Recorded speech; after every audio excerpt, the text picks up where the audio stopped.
भारताचे संरक्षण मंत्री राजनाथ सिंग यांनी चीनच्या भूमीवरनं पाकिस्तानला खडे बोल सुनावले। त्याशिवाय शांघाय कोऑपरेशन ऑर्गनायझेशनच्या संयुक्त जाहीरनाम्यावरती सही करण्यास भारतानं स्पष्ट नकार दिलाय। राजनाथ सिंग यांच्या चीनच्या दौऱ्यामध्ये नेमकं काय घडलं पाहूयात या संबंधीचा हा स्पेशल रिपोर्ट।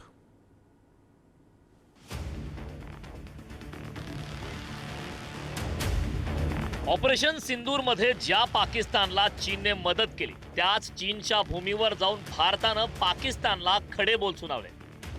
शांघाई कोऑपरेशन ऑर्गनायझेशनच्या संरक्षण मंत्र्यांची चीनच्या जिंगदाओ इथं 2 दिवसीय बैठक पार पडली। या बैठकीला भारताचे संरक्षण मंत्री राजनाथ सिंह यांच्यासह पाकिस्तानचे संरक्षण मंत्री ख्वाजा आसिफ आणि चीनचे संरक्षण मंत्री डोंगू जून देखील उपस्थित होते।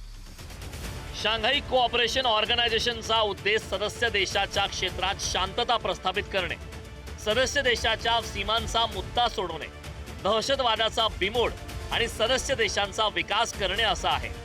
एससीओचा सर्वात महत्त्वाचा उद्देश म्हणजे सदस्य देशांच्या क्षेत्रात अमेरिकेचा प्रभाव कमी करणं हा आहे। शांघाई कोऑपरेशन ऑर्गनायझेशन काय आहे हे आपण समजून घेऊ। शांघाई कोऑपरेशन ऑर्गनायझेशनची सुरुवात 15 जून 2001 ला झाली। चीन, रशिया, कझाकिस्तान, किर्गिस्तान, ताजिकिस्तान आणि उझबेकिस्तानच्या नेत्यांनी एससीओची स्थापना केली। वांशिक आणि धार्मिक मतभेद दूर करण्यासाठी आणि व्यापार गुंतवणूक वाढवण्यासाठी या संघटनेची स्थापना केली। खरं तर एससीओ हे अमेरिकेचं वर्चस्व असलेल्या नाटोला रशिया आणि चीनचं प्रत्युत्तर होतं। 2005 पासून भारताला निरीक्षक देशाचा दर्जा देण्यात आला होता। 2017 मध्ये एससीओच्या 17व्या शिखर परिषदेमध्ये भारत आणि पाकिस्तान या देशांना सदस्य करून घेण्यात आले। यामुळे या संघटनेच्या सदस्यांची संख्या 8 झाली। अशा या शांघाई कोऑपरेशन ऑर्गनायझेशनच्या बैठकीत भारताचे संरक्षण मंत्री राजनाथ सिंह यांनी पाकिस्तानचा दहशतवादी चेहरा जगासमोर आणला। That those who sponsor, nurture and utilize terrorism for their narrow and selfish ends must bear the consequences. Some countries use cross-border terrorism as an instrument of policy and provide shelter to terrorists. There should be no place for such double standards. SCO should not hesitate to criticize such nations. India's zero tolerance for terrorism is manifest today through its actions. This includes our right to defend ourselves against terrorism. त्याचबरोबर Shanghai cooperation ऑर्गनायझेशनच्या संयुक्त निवेदनावर स्वाक्षरी करण्यास सुद्धा भारतानं नकार दिला। त्याचं कारण म्हणजे ज्या पहलगाम दहशतवादी हल्ल्यानं जग हळहळलं त्या पहलगाम हल्ल्याचा संयुक्त निवेदनात उल्लेख करण्यात आला नव्हता। या निवेदनात बलुचिस्तानमधील दहशतवादी कारवायांचा मात्र थेट उल्लेख करण्यात आला। त्यामुळे भारताने संयुक्त निवेदनावर सही करण्यास नकार दिला।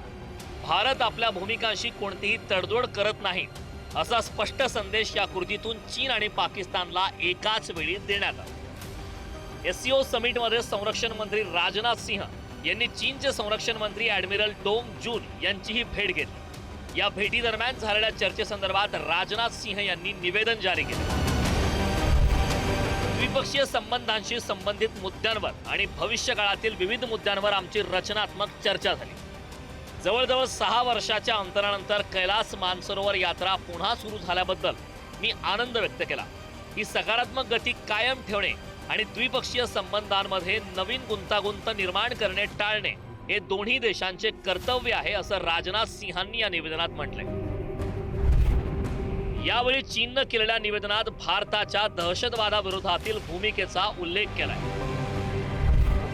भारत चीनशी संघर्ष करू इच्छित नाही, संवाद आणि परस्पर विश्वास वाढवणे हे त्याचे उद्दिष्ट आहे। भारताने एससीओ संरक्षण मंत्र्यांच्या बैठकीत संयुक्त निवेदनावर स्वाक्षरी करण्यास नकार दिला कारण दहशतवादाबाबतची त्यांची चिंता हे यामागील एक प्रमुख कारण होते असं चीननं म्हटलं। चीनच्या धर्तीवर पार पडलेलं शांघाई कोऑपरेशन ऑर्गनायझेशनचं समिट भारतासाठी फार महत्त्वाचं ठरतंय। राष्ट्रीय सुरक्षा आणि दहशतवाद विरोधातील भूमिकेत भारत कुठलीही तडजोड करणार नाही असा संदेश जगाला दिला गेला। भारताने संयुक्त निवेदनावर सही न करून दहशतवादासंदर्भातील चीन आणि पाकिस्तानची दुटप्पी भूमिका ही जगासमोर उघड केली। चीनच्या मदतीमुळे पाकिस्तान हा जागतिक दहशतवाद्याचा अड्डा बनलाय हे सुद्धा भारतानं या निमित्तानं जगासमोर आणलं. चीन सारख्या देशात SCO समिट झालं, मात्र भारताच्या स्पष्ट भूमिकेमुळे संयुक्त निवेदन सादर करता आलं नाही.